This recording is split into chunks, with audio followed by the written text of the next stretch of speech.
네, 안녕하세요. 민트의 조한입니다. 오늘은 아크인베스트의 빅아이디어 제2편 데이터 센터의 재발명입니다.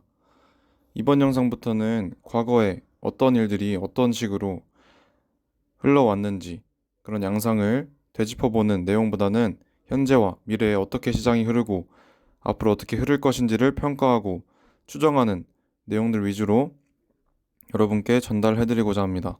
추가로 내용 설명 마지막에는 관련 분야 저평가 유망 기업이나 관련 분야 선도 기업들을 스크리닝 한 후에 간략히 소개해드리겠습니다. 그럼 시작하겠습니다. 복합 연산 및 계산의 총분산, 파워플랜트 역할을 하는 데이터 센터가 계약을 거치며 다시 개혁을 거치며 탈피하는 중이다는 소제목을 갖고 있는 주제입니다. 더 싸고, 더 빠르고, 더 에너지 효율적인 프로세서들이 기존 시장의 90%를 장악하고 있던 인텔의 양산품들을 대체하고 있고, 클라우드 분야에서는 ARM, RISC-V, 그리고 GPU가 유력 프로세서로서 새로이 부상할 것으로 아크는 보고 있고, 2030년 $190 매출까지 매해 45%의 연평균 성장률을 보일 것으로 아크는 추정하고 있습니다. 데이터 센터 분야에서는 GPU로 대표되는 가속기가 새로이 탈바꿈할 데이터 센터가 수행하는 업무에서의 지배적 프로세서로 거듭날 것이며 연평균 21% 성장해 2030년에는 약 410억 달러의 큰 시장을 창출할 것으로 아크는 보고 있습니다.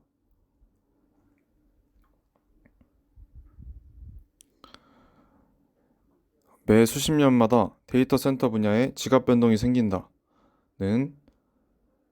주제입니다. 오늘날 ARM 프로세서들이 모바일 분야에서 인텔의 시장 점유율을 조금씩 잠식하고 있고 RISC-V 또한 저렴한 프로세서로서의 새로운 기준으로 부상하고 있습니다. 네, 이 그래프를 보시면 인텔의 시장 점유율이 데이터 센터 이 아키텍처를 보시면 시장 점유율이 현저히 떨어져 있고 지금은 2020년에는 거의 없다시피 한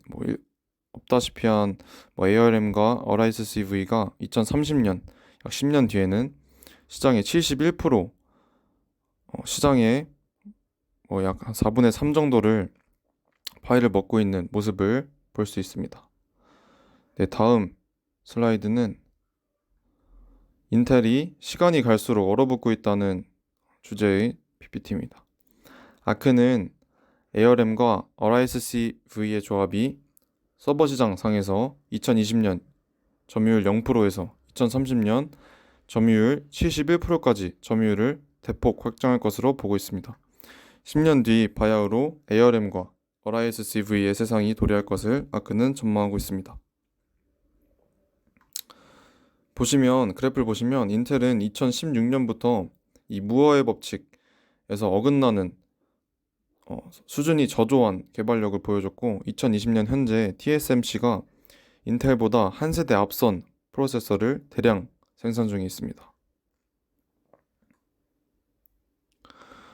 2030년간에는 ARM이 대다수의 개발자 PC에 힘을 불어넣을 것이다. 말 그대로 대다수의 개발자 PC를 ARM이 돌리고 있을 것이다. 는 주제에 있는 슬라이드입니다.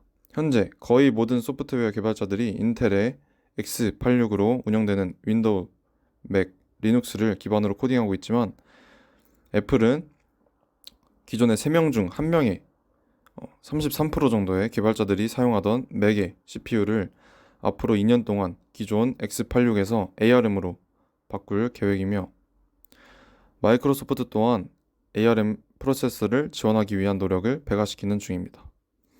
아크의 조사에 따르면 2030년쯤에는 대부분의 개발자 PC들이 ARM CPU로 운영될 것이며 인텔의 x86 시대에 마침표를 찍게 될 것이라고 합니다. ARM이 클라우드의 새로운 기준이 될 것이다 라는 주제의 슬라이드입니다. 새로운 어플을 널리 퍼뜨리는 데 있어서 기본적인 플랫폼 역할을 하는 공동 클라우드가 2020년 한 해, 2020년 한 해에만 전 세계적으로 1,400억 달러의 매출을 달성했습니다. 전 세계에서 가장 규모가 큰 이 공동 클라우드, 퍼블릭 클라우드의 제공자인 아마존 웹 서비스는 그래비턴 E ARM CPU를 2020년 론칭했고 이에 따라서 인텔과 AMD에 대한 칩 의존도를 낮췄습니다. 아마존 웹 서비스 즉 AWS의 그래비턴 2는 인텔의 CPU보다 가격 대비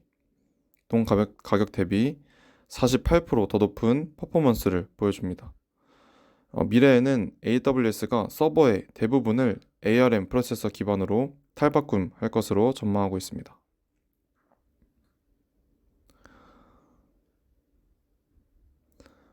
ARM과 Arise CV가 2030년에는 프로세서의 새 기준이 될 것이다 라는 주제의 슬라이드입니다. 아크는 ARM 프로세서를 적용한 PC와 서버가 인텔의 X86을 견제할 만한 첫 프로세서 생태계를 이룰 것이라고 믿고 있습니다. ARM 서버는 2030년, 2020년에 100배에 달하는 1,000억 달러 시장을 일궈낼 것이고 이는 오늘날 X86이 창출한 가치를 뛰어넘으며 Arise CV 또한 같은 기간 의미 있는 성과를 보여줄 것으로 전망하고 있습니다. 그래프가 보여주듯 인텔의 X86의 역량은 지속해서 성장할 것이긴 하지만 매출은 절반 이하로 떨어질 것으로 전망하고 있습니다.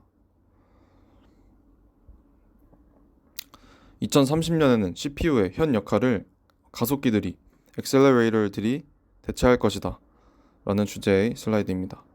GPU와 TPU, FPGA로 대표되는 가속기들은 AI, 분석, 그리고 신약 개발, 그리고 클라우드 게이밍 등 고도의 계산 업무를 요하는 분야에서 고도의 컴퓨팅 업무를 요하는 분야에서 제 역할을 원활하게 수행하고 있습니다. 극심한 경쟁에도 불구하고 아크는 GPU가 앞으로 5년 시장을 지배할 것으로 전망하고 있습니다. 아크는 서버, 프로세서들이 앞으로 수십 년 안에 완전히 뒤바뀔 것이라고 추정하고 있습니다.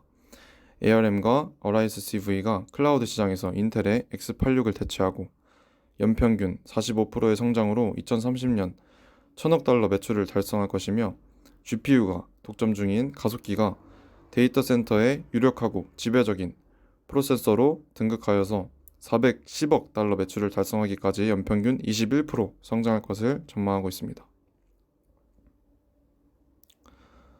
네, 이상 데이터 센터의 재발명에 대한 아크의 보고서 내용이었고 이제 영상 말미에 이런 관련 분야의 저평가 유망 기업이나 아니면 그 분야를 선도하는 기업을 제가 간략하게 다뤄보겠다고 서두에 말씀드렸는데 이 관련 분야에서의 저평가 성장 기업을 다뤄보고 싶었지만 이 오픈 라이선스 모델을 제공하는 반도체 설계 회사인 ARM과의 현재 인수합병을 목전에 두고 있으며 GPU를 1999년 세계 최초로 개발하며 현 GPU 시장 1위 지위를 유지 중인 엔비디아를 여러분들도 잘 알고 계실 엔비디아를 한번 짚고 넘어가겠습니다. 현재 PER이 97로 비교 기업인 인텔의 12인 PER보다 매우 높지만 forward PER이 51로 점점 낮아질 것으로 예상되고 이 의미는 즉슨 이제 수익이 더 증대돼서 이제 엔비디아에 대한 이러한 고평가들이 점점 더 현실로 다가올 것이다 라고 저는 생각이 됐습니다.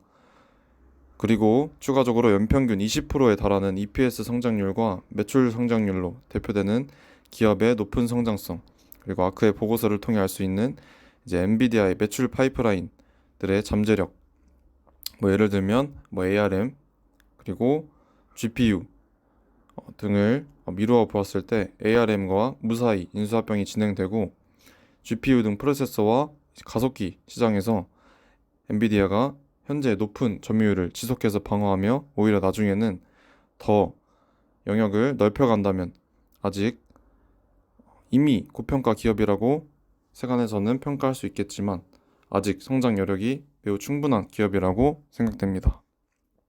여러분들도 이 분야 관심 갖고 같이 공부해 보시면 되게 좋을 것 같습니다. 이상으로 2편 마치겠습니다. 감사합니다.